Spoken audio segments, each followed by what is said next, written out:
Yang berikutnya tentang umur manusia. Kenapa kita nukilkan tentang umur? Ya sangat erat sekali kematian dengan umur. Karena yang namanya kematian tidak lain jatah umur yang diberikan oleh Allah pada seorang itu habis, ya mati. Nah, maka kita nukilkan tentang umur. Halaman 11. Nabi sallallahu alaihi wasallam bersabda dalam hadis Abu Hurairah, "A'maru ummati ma baina sittin ila sab'in wa qalluhum man yajuzu dzalika rawahu Tirmidzi wa Ibnu Majah." Umur umatku itu antara 60 sampai 70 tahun. Hanya sedikit yang melebihinya. Yang lebih dari 70 tahun hanya sedikit saja. Rata-rata 60 sampai 70 tahun. Maka kalau Bapak Ibu ada yang sudah lebih dari 70 tahun, itu termasuk manusia langka. Karena secara umum, umur umat Nabi itu 60 sampai 70 tahun. Ada yang 75? Itu masih 17.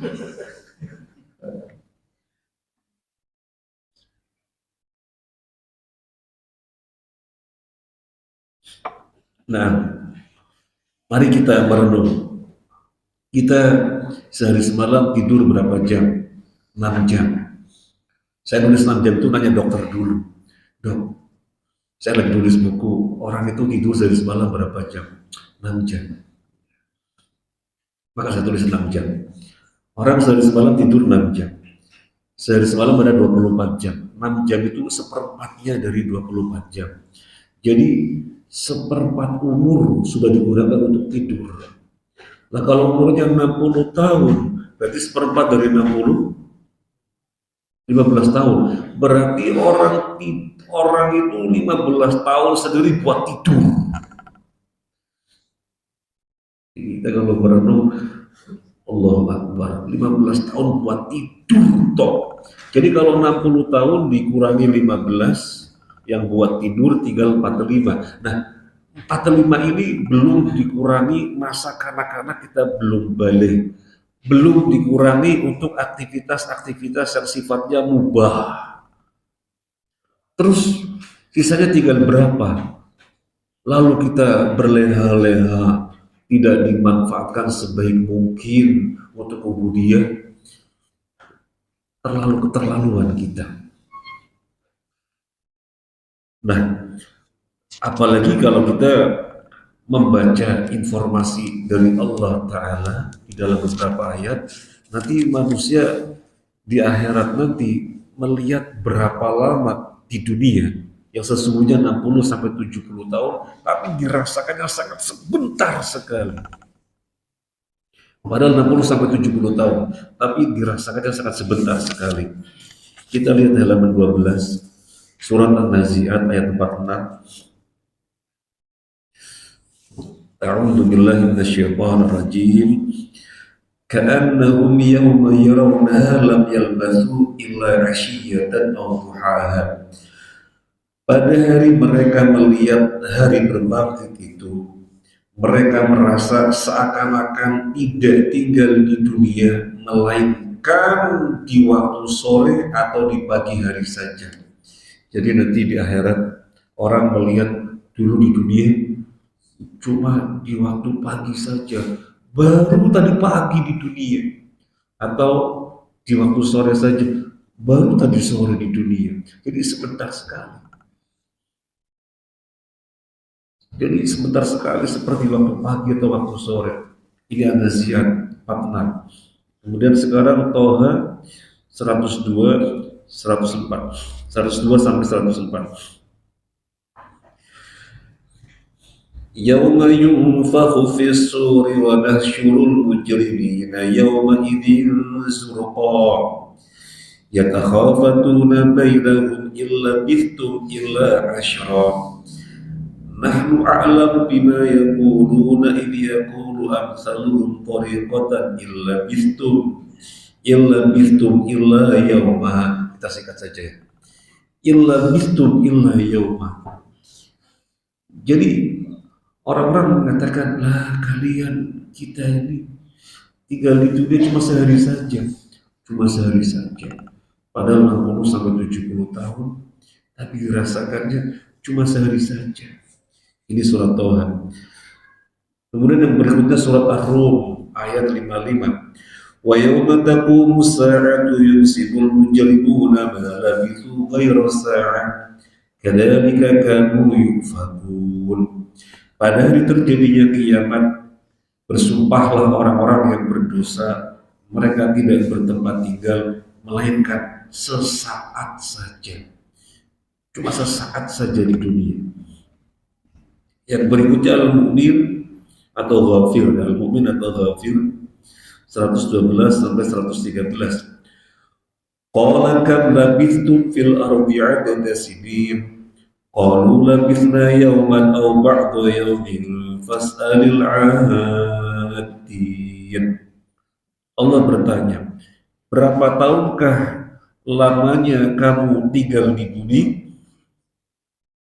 Mereka menjawab, kami tinggal di bumi sehari atau setengah hari saja. Sehari atau setengah hari saja. Yang berikutnya Yunus 45. Wa yawma yahsyuruhum ka'an lam yalbathu illa sa'atan minan nahari yata'arafuna bainahum qad khasira alladhina kadzabu bi liqa'illahi wa ma kanu muhtadin. Dan ingatlah akan hari yang di waktu itu Allah mengumpulkan mereka. Mereka merasa di hari itu seakan-akan mereka tidak pernah diam di bumi kecuali hanya sesaat di siang hari. Jadi beberapa ayat ini kita lihat ada disebutkan di waktu sore atau waktu pagi, disebutkan sehari saja, disebutkan sesaat saja, disebutkan setengah hari saja, disebutkan sesaat di siang hari. Sekarang pertanyaannya, apakah Al-Qur'annya salah? Di mana ayat yang satu dengan ayat yang lainnya kontradiktif? Apakah dikatakan begitu? Kok ayat ini mengatakan setengah hari? Kok ayat ini mengatakan satu hari? Kok ayat ini mengatakan di waktu pagi atau sore? Kok ayat ini mengatakan sesaat di siang hari? Kok ayat ini mengatakan sehari saja? Yang mana? Manusia merasakan tinggal di dunia berapa lama? Kok ayatnya berbeda-beda? Apa ayat ini kontradiktif? Bertentangan? Ya tidak mungkin bertentangan. Allah Maha Suci dari keliru, dari salah. Gak ada ayat-ayat bertentangan. Terus maksudnya apa? Nah, halaman 14. Setelah yang bold dan di garis bawah, ini keterangannya. Ini tidak berarti antara satu ayat dengan yang lainnya kontradiktif. Tidak berarti. Tetapi maknanya, durasi yang zahirnya berbeda-beda itu bergantung kepada perbedaan ihwal mereka di dunia, yang berdampak pada perbedaan tingkat kengerian di akhirat. Intinya, mereka merasakan keberadaannya di dunia sangatlah sebentar sekali. Jadi, ihwal di dunia bagaimana, itu berdampak di akhiratnya berbeda-beda. Ada yang merasakan di dunia cuma sehari, ada yang merasakan di dunia cuma setengah hari, cuma sesaat di sore hari, cuma sesaat di pagi hari. Ada yang cuma sebentar saja di siang hari. Itu perbedaan sesuai dengan ihwal mereka ketika di dunia, maka dampak yang dirasakannya berbeda. Intinya, berapapun yang dirasakan, berapapun jari-jari yang dirasakan, semuanya merasakan hanya sebentar sekali. Ini adalah itu. Jadi bukan bertentangan. Kalau yang dibawanya penjelasan ulama yang bernama Imam Abu Muslim, saya nukilkan tentang tafsir ayat tadi yang berbeda-beda. Ini paragraf yang dibawanya kita nukilkan. Yang demikian itu, kenapa dirasakannya berbeda-beda manusia yang satu dan manusia yang lainnya? Yang demikian itu disebabkan manusia telah menghabiskan umurnya untuk kepentingan duniawi.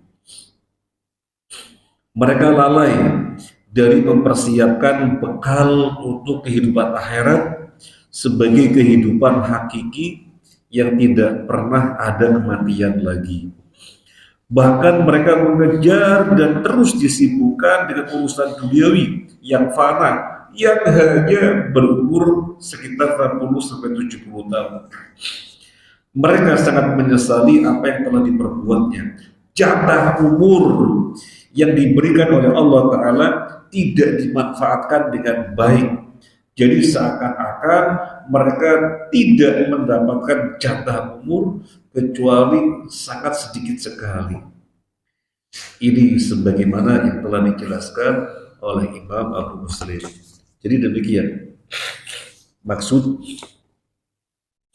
ayat yang tadi berbeda-beda. Intinya manusia merasakan hanya sebentar sekali karena penyesalan yang luar biasa.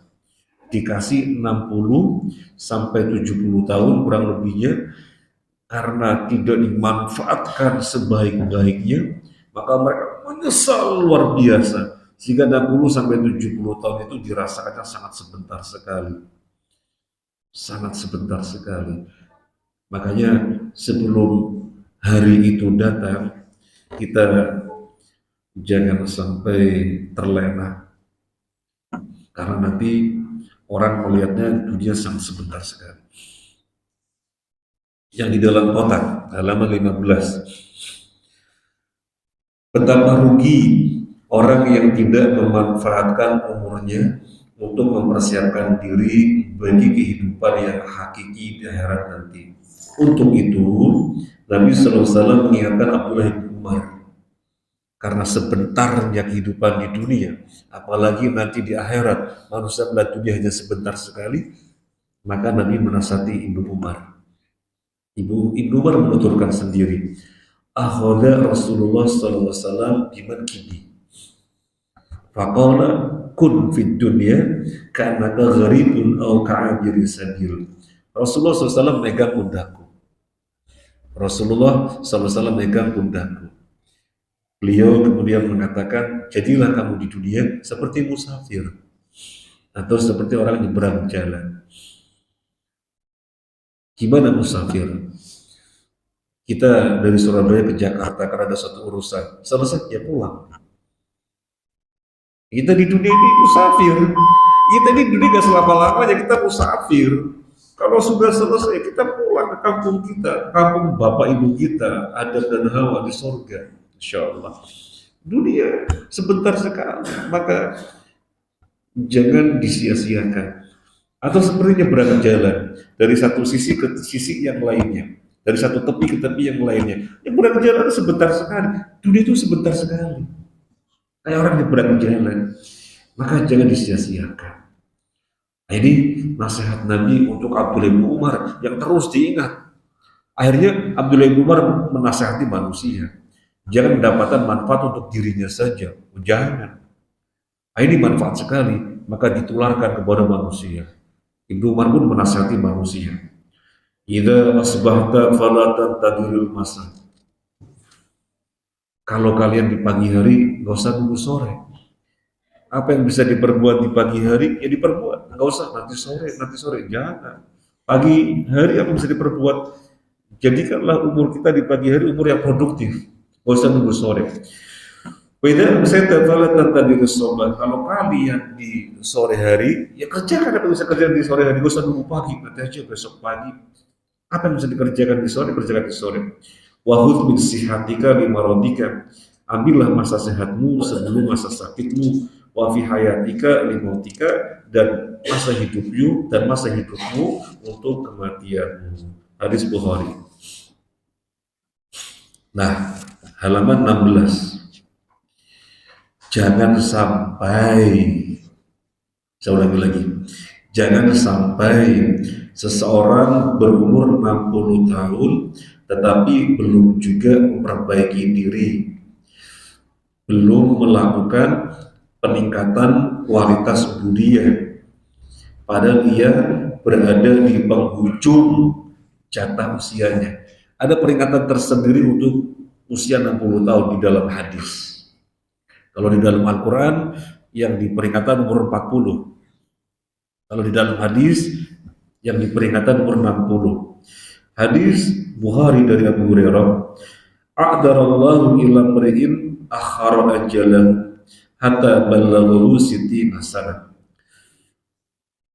Allah telah memberi uzur kepada seseorang dengan menangguhkan ajalnya hingga umur 60 tahun. Ada yang langsung paham dengan hadis ini? Allah telah memberi uzur dengan menangguhkan umurnya hingga 60 tahun. Mohon maaf, saya tuh bolak-balik baca hadis ini. Ini maksudnya apa? Bolak-balik. Kemudian kita lihat syarahnya. Nah, yang saya terjemahkan itu syarahnya dari ulama. Maksud hadis ini, uzur orang tersebut sudah usai. Artinya, dia telah diberi kesempatan panjang hingga 60 tahun yang seharusnya digunakan sebaik-baiknya untuk mempersiapkan perkara akhirat. Dia harus sadar, ketika telah berusia 60 tahun ini, janganlah menyia-nyiakan kesempatan. Jadikanlah kesempatan yang tersisa ini sebagai ghanimah demi kematian yang husnul khatimah. Jadi umur dikasih sampai 60 tahun. Allah membiarkannya sampai 60 tahun. Allah membiarkannya sampai 60 tahun. Kemudian ketika 60 tahun, dia tidak melakukan peningkatan kualitas, maka dia menjadi orang yang sangat rugi. 60 tahun Allah berikan dan dia tidak gunakan sebaik-baiknya, kini sampai 60 tahun di penghujung jatah usianya kok masih biasa-biasa saja, tidak ada peningkatan, rugi.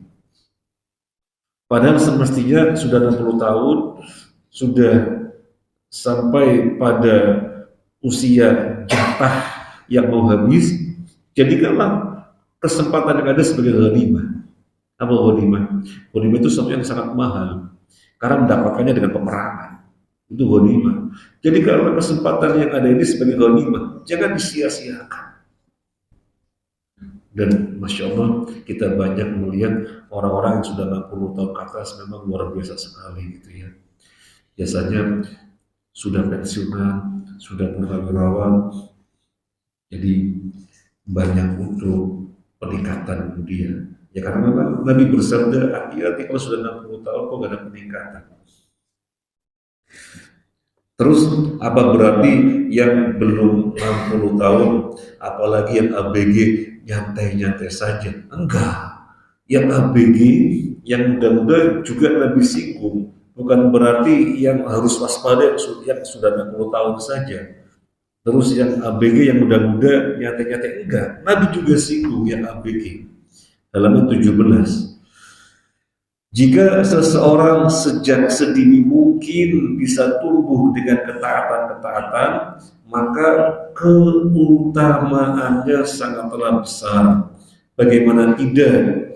Di usia ABG yang notabene kejiwaan labil, emosi tak terkendali, idealisme tinggi, dan pada dirinya banyak sejuta keinginan.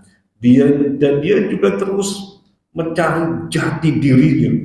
Jadi keadaannya sedemikian rupa umur-umur ABG belum stabil, tetapi dia bisa mengkondisikan diri untuk banyak takarub kepada Allah. Ini luar biasa perjuangannya. Maka rewardnya pun besar. Apa rewardnya? Dia akan termasuk salah satu dari 7 golongan yang tidak ada naungan, itu dinaungi oleh Allah di saat tidak ada naungan kecuali naungan Allah. Luar biasa sekali. Hanya 7 golongan saja yang dapatkan naungan di saat tidak ada naungan kecuali naungan Allah. Salah satunya adalah anak-anak muda yang bisa tumbuh dengan ketaatan, dengan peribadahan. Karena sesungguhnya susah. Ya kalau orang tua ya sudah bau tanah, mau apa lagi? Sehingga kalau ubudiahnya hebat, nggak luar biasa, biasa saja. Justru luar biasa, sudah tua kok nggak ada peningkatan, itu luar biasa aneh gitu. Tapi kalau masih muda, ABG, ibadahnya hebat, itu luar biasa. Karena berat. Nah, jadi bukan yang disinggung yang 60 tahun saja, tapi yang ABG pun disinggung. Intinya semuanya harus disadarkan pada kematian. Kemudian bagaimana tentang 40 tahun? Tadi kan yang disinggung 60 tahun ABG atau orang-orang muda, bagaimana dengan 40 tahun? 40 tahun ada dalam Al-Quran. Kita lihat halaman 18. Halaman 18. Adapun umur 40 tahun menurut ilmu psikologi, jadi saya mencari-cari referensi dari buku psikologi, disebutkan di situ. Adapun umur 40 tahun menurut ilmu psikologi adalah umur kedewasaan dan kematangan seseorang dalam berpikir, berbicara, bertindak, dan bersikap. Sebagaimana fisik atau tubuh akan mencapai puncak primanya pada umur 30 tahun. Jadi kalau fisik tubuh mencapai puncak primanya umur 30 tahun. Orang secantik-cantiknya umur 30 tahun. Orang seganteng-gantengnya umur 30 tahun. Makanya nanti di surga penduduknya roman umur 30 tahun. Karena itu puncak prima secara fisik. Nah, secara psikis orang itu mencapai puncaknya umur 40 tahun. Jadi puncak usia kematangan, kedewasaan di dalam berpikir, di dalam berbicara, di dalam bersikap. Jadi lebih bijaksana, lebih tepat, lebih matang dari yang lainnya. Nah, makanya Ibnu Katsir mengatakan, kita dulu belajar tafsir Ibnu Katsir. Ibnu Katsir mengatakan bahwa seseorang tidak berubah lagi dari kebiasaan yang dilakukannya bila mencapai umur 40 tahun. Di garis bawahi, ini tafsir Ibnu Katsir. Seseorang tidak berubah lagi dari kebiasaannya bila mencapai umur 40 tahun.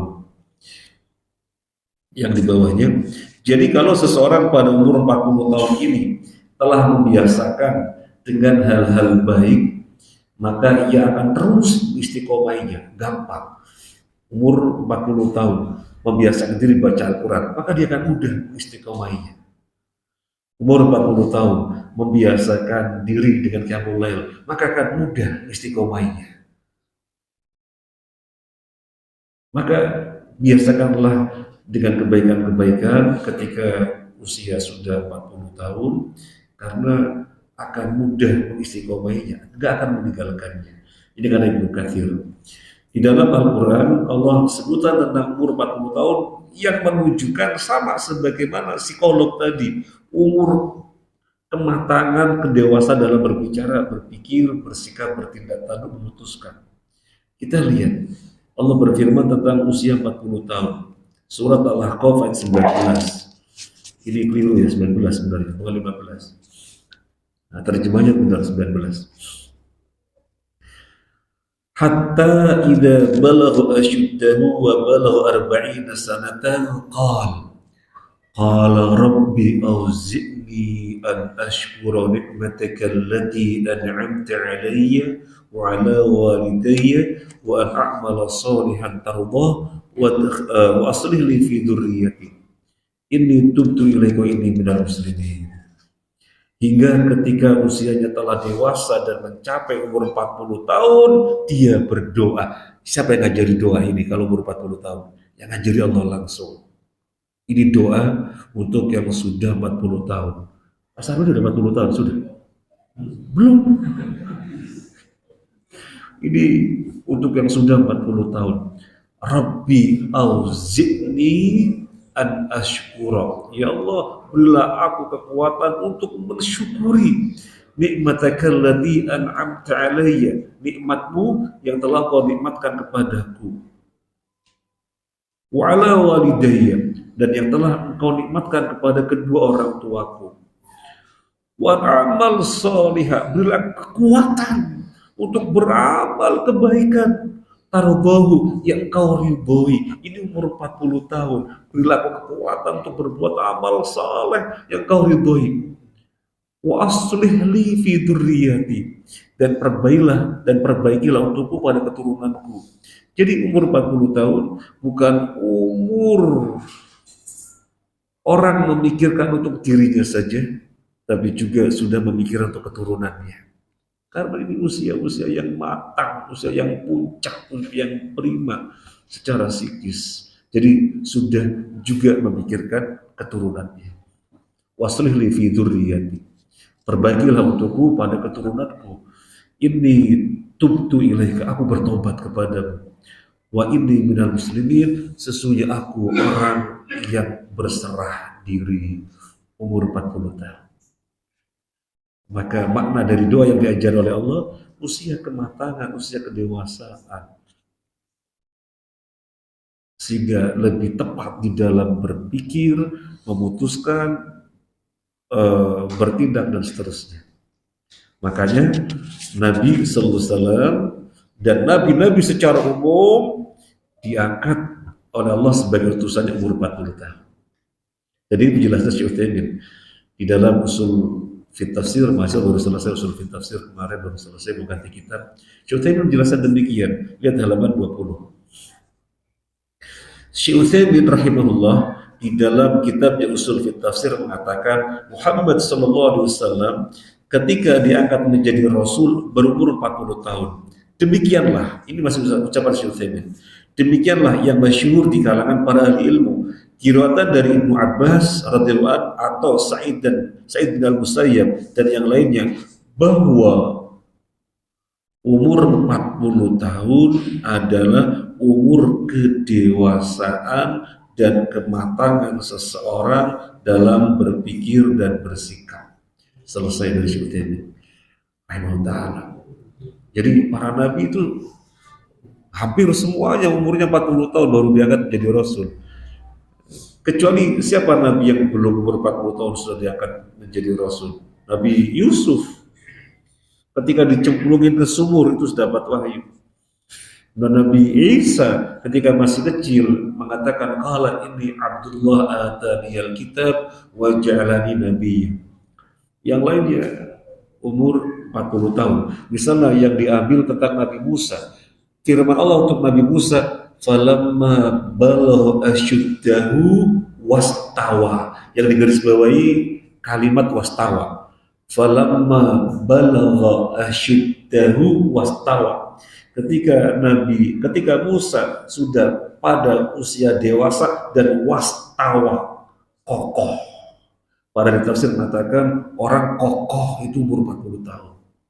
Tapi untuk Nabi Yusuf gak ada wastawanya. Makanya kan kita kalau baca Al-Quran, ini apa bedanya? Untuk Nabi Musa ada wastawanya, untuk Nabi Yusuf gak ada. Falamma balau asyuddahu atainahu hukma wa ilma. Gak ada wastawanya untuk Nabi Yusuf. Tapi untuk Nabi Musa ada kata wastawanya. Falamma balau asyuddahu wastawa. Ternyata kita baca tafsirnya demikian. Istawa itu sudah matang, itu umur 40 tahun. Nabi Yusuf diangkat jadi nabi belum 40 tahun. Jadi dalam bimbingan Allah belum 40 tahun terus Allah bimbing mulai dari sumur sampai dijadikan budak dan seterusnya. Kita lihat yang berikutnya.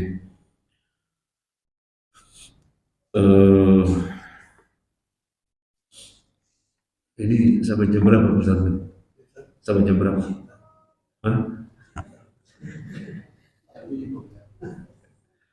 Karena baru 2 poin saja, kematian sebagai bagian nasihat dan tentang umur. Kita lanjutkan tentang umur sedikit nih. Kalau kita di halaman 20, kalau kita bisa mengamalkan nasihat Abdullah bin Mas'ud, Abdullah bin Umar, minta tolong dicoret. Ya, keliru. Mungkin nulisnya ngantuk mungkin. Ya.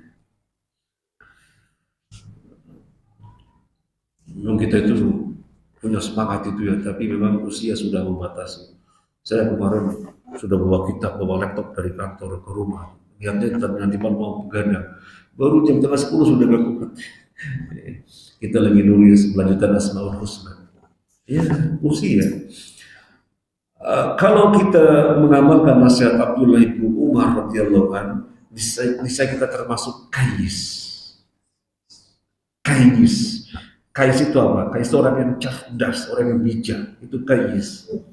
Kalau kita mengamalkan nasihat Ibnu Umar, kalau pagi apa yang bisa kita perbuat di pagi hari? Gak usah nunggu sore, nanti sore jangan. Pagi ya pagi. Kebaikan apa yang bisa diperbuat di pagi? Pagi hari ada kuliah subuh, ikut kuliah subuh. Pagi hari bisa baca Quran, tidak keluar masjid sampai suruh lakukan, nggak ada kesibukan kok. Pokoknya apa yang kita bisa. Nanti sore hari apa? Nanti sore hari bersegera ke masjid, sholat maghrib berjamaah. Ada kegiatan di rumah nggak ada, ya sudah nunggu sholat isya. Wong nunggu sholat, setelah sholat dihukumi sholat. Dan para sahabat untuk nunggu sholat isya ketika setelah sholat maghrib itu sholat 2 rakaat salam, 2 rakaat salam, 2 rakaat salam, 2 rakaat salam sampai datang ke sholat isya. Mereka menamakannya sholat awabin. Jadi sholat awabin itu sebutan untuk sholat setelah sholat maghrib nunggu isya, dan juga sholat duha juga disebut sholat awabin. Jadi apa yang bisa diperbuat? Apa yang bisa diperbuat? Perjalanannya jauh dari sini kemana? Dari sini kemana? Jalan. Wah ini hari Jumat, ya sanggup jalan baca sholawat sebanyak-banyaknya. Apa yang bisa diperbuat? Berbuat. Nggak usah nunggu nanti-nanti, itu penyakit. Nah kalau kita bisa mengamalkan nasihatnya Abdullah bin Umar ini, maka kita menjadi kais. Al-kaisu mandana nafsu wa amila lima ba'dal maut. Kais adalah orang yang bisa menundukkan hawa nafsunya demi bisa mempersiapkan bekal kematiannya. Kemudian satu kisah yang luar biasa, orang kais yang pengen segera meraih surga. Kita nukilkan kisah Umair bin Al-Hammam. Makanya ada orang namanya Umair. Kan Umair itu kisahnya luar biasa sekali. Siapa Umair? Namanya Umair. Umair itu lagi makan korma.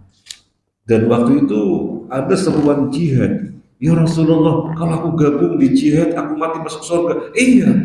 Lah ini korma masih banyak. Kalau aku habisin, nanti aku terlambat masuk surga. Ditinggal itu korma, jihad langsung mati. Jadi pengen segera mendapatkan surga. Wah ini korma masih banyak, ditinggal aja sudah. Biar segera jihad. Jadi segera meraih surga ini namanya kais. Bersegera meraih surga. Kalau dalam Al-Quran, wasari'u ila maghfiratin min rabbikum wa jannatin ardhuha samawati wal ardu uiddat lil muttaqin. Bersegeralah meraih ampunan Allah dan surga.